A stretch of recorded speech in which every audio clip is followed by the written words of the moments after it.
Hi guys, welcome back.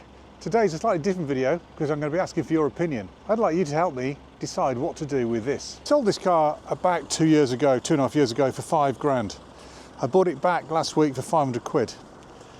And the guy didn't look after it. And it's a bit of a state. It was showroom, it was mint.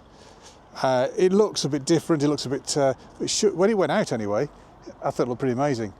I mean, we've lost one of the exhaust tips, no idea how that happened. And we put the body kit on, we colour coded the wheel arches and the body kit. We put the lounge leather seats in. We put the black steering wheel on. And we did a lot of these little nice touches here. We also rebuilt the engine, let me show you that.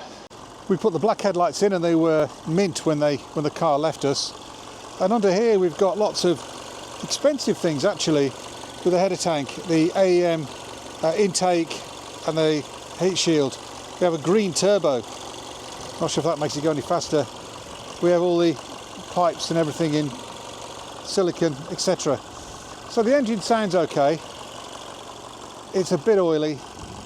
It's done about 40,000 miles since the rebuild. As of today, the car's done 146,000 miles, so it's a bit leggy, and the oil light's on. And when I rev it slightly, that oil light goes out. So we do have an oil pressure issue. It's also saying minus 40 degrees out there. Well, it's clearly not. That's because the exterior temperature sensor has been disconnected or broken.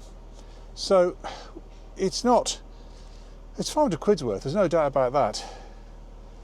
The other thing I know about it, it needs discs and pads all round, and the rear right caliper is locking up when you go forward, and it's okay when you go backwards. The alloys are a bit shabby, so there's a bunch of work that needs doing to it. And is it worth it? I mean, it's an 07, 146,000 miles, but it does look nice, doesn't it? So tell me in the comments below what you think I should do with it. Scrap it, make it kick ass again. Thank you.